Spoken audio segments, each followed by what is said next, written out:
Bueno, hay una frase que es muy constitutiva de los deseos. Los niños y las niñas son los privilegiados, deben serlo. Las políticas públicas, si apuntasen allí, tendrían una base de prevención, de atención, de contención, en un país y en un conurbano donde 7 de cada 10 niños están fuera casi del sistema. Esta charla que voy a tener con Pablo de la Torre aquí en San Miguel corresponde a visualizar y conocer una estructura que no es solamente edilicia, sino que tal vez, y usted me va a decir, se apunta a este precepto que no es solamente del peronismo, sino de la justicia social y del mejor vivir posible. Así que le agradezco mucho su tiempo y cuénteme, muchas gracias a ustedes. Esto que tiene una característica arquitectónica que podremos recorrerla, bueno, pero habla de conexiones, ¿no? Sí. Bueno, estos se llaman Centros de Desarrollo Infanto-Familiares. Acá trabajamos con chicos desde los 45 días a los 3 años. Y le pusimos Centro de Desarrollo Infanto-Familiar justamente porque trabajamos con las familias, ¿sí? Acá vienen muchas familias que tienen situaciones muy complejas de vulnerabilidad, donde muchos de sus derechos han sido vulnerados, ¿sí? Y de alguna manera nosotros necesitamos un lugar de contención para poder acompañarlas. Este es uno de los programas, ¿sí? Tenemos distintas maneras de acompañarlas. En este caso lo que hacemos es, mientras el chiquito está acá, con 45 días a 3 años, y que después lo conectamos con la educación formal, lo que hacemos acá es trabajar con esa familia. Con esa familia que, como te dije antes, tiene un derecho vulnerado, alguna situación de violencia, es madre soltera, adolescente, tiene quizás algún problema de consumo. Entonces lo que hacemos es empezar a acompañar a esa familia que, mientras que su hijo está acá, nosotros de alguna manera hablamos y empezamos a tener charlas, principalmente de desarrollo personal, de autoestima, de que se empiecen a sentir importantes, que se den cuenta que todos somos importantes y que todos valemos. Es interdependiente por lo que me dice. Es el niño, la mujer, la mamá, la familia. Es un binomio en realidad. Es un binomio, ¿no? Es un binomio, ¿está bien? Pero si yo trabajo solo con el chico acá, vuelve a su casa, que la situación que quizás a esa familia la está enfermando, ese chico de alguna manera vuelve a esa situación de quizás de violencia o de una mamá que consume, o de una mamá sola que no puede con su vida, que no puede, y nosotros tenemos que ayudar y acompañarla. Ese es principalmente el objetivo de estos centros de desarrollo infantil. Cuando le preguntaba la interdependencia, tiene que ver con las conexiones que cada estructura de gobierno tiene. Sí. Entonces, si una mamá tiene un problema de consumo, además del abordaje psicológico para conocer la profundidad de tamaño flagelo, es que otra área debe articular para contener, que es una palabra muy bonita, pero muchas veces no se entiende qué es el contener o acompañar. Perfecto, exactamente. Estos lugares lo que tenemos, o estas políticas públicas, lo que tienen justamente es una mirada integral, digamos, ¿sí? Porque, o sea, yo lo puedo nutrir bien a ese chico, lo puedo nutrir bien, pero es como, viste, cuando yo veo muchas veces en los comedores barriales, que quizás existen los comedores barriales o los merenderos, le damos de comer, pero quizás ese chico vuelve a su casa y no sabemos qué está pasando en esa casa.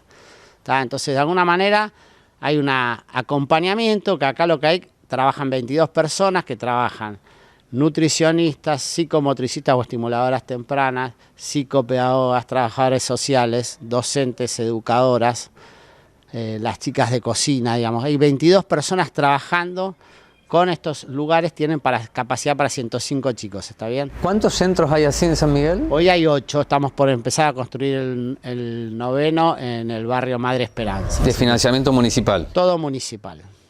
¿Cómo lo hacen? En el 2014 nosotros hicimos un diagnóstico, ¿sí? Y ahí le voy a contar por qué surgieron estos lugares, que es,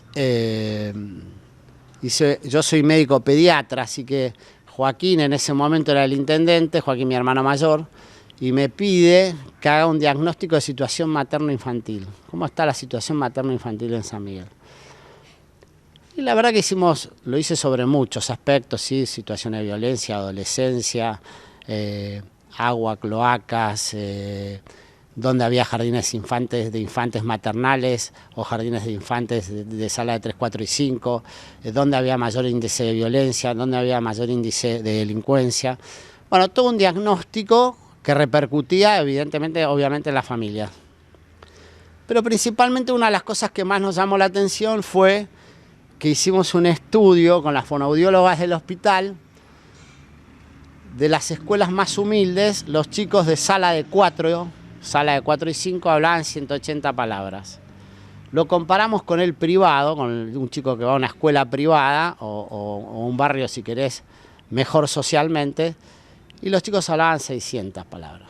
O sea, sala de 4, que es la primera intervención del Estado en la educación, ya había una diferencia en la comprensión y en la expresión de la palabra de 4 veces. Unos hablaban 180 palabras y otros hablaban entre 600 y 800 palabras.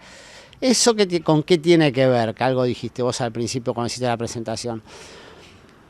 Con el 1000 días. ¿Qué es el programa 1000 días? Es un programa de acompañamiento que nosotros hacemos que es desde el momento de la concepción hasta los 2 primeros años de vida. Esos son 1000 días. Esto está comprobado científicamente, no es que Pablo de la Torre. Hay más de millones de artículos hablando sobre la importancia de esos primeros 1000 días. Entonces, para que se den cuenta, el cerebro cuando uno lo empieza a ver al chiquito caminar, ya tiene desarrollado el 80% del cerebro del adulto, ¿sí? Cuando ese chiquito está en la panza, tiene una capacidad de crecer, ese cerebro, de 250.000 neuronas por minuto, ¿sí? Entonces, para que ese cerebro se desarrolle bien, ese chiquito pueda desarrollarse bien su cerebro, lo primero que tenemos que tener es que esa mamá, que lleva un tesoro que va a ser el futuro de nuestra patria, esté bien cuidado. Lo primero. Entonces necesitamos que esa mamá esté bien acompañada, ¿sí? Necesitamos que esa mamá, si tiene algún problema de adicción, que lo pueda resolver. Necesitamos esto que decías vos de la contención. Yo necesito que esa mamá esté bien, porque cuando esa mamá está bien, ese chico se desarrolla bien. Si esa mamá no está bien alimentada, no está bien tratada, no está bien nutrida, no está con el afecto y el cariño necesarios, ese chico no se va a desarrollar bien. Déjeme preguntarle si ustedes van a los barrios. Sí, por supuesto. En estos programas, tenemos un programa llamado Acompañamiento Familiar, que se llama 1000 días, que vamos a las casas, ¿sí? En principio lo hacemos una vez cada 15 días, pero hoy hay una herramienta que si bien utilizada es muy buena, que es el WhatsApp, con lo cual el contacto con esa mamá es diario y con esa familia es diario, más allá de la visita presencial que es cada 15 días, donde buscamos objetivos, ¿sí? Al principio solo tomar mate, después ver cuál es la situación que hace por la que esa mamá esté como la está pasando ese momento y empezar a trabajar en la ayuda, que quizás es, como dijiste vos, ¿viste? Quizás es un tema de salud mental, quizás es un tema de conseguirle ropa, ¿sí? Porque a veces nos pasaba que cuando nosotros creábamos un centro de desarrollo infanto-familiar, la gente quizás lo tenía acá y no vivía a 2 cuadras, pero no tenía posibilidad de venir. Claro. Decíamos, ¿qué pasa que no vienen?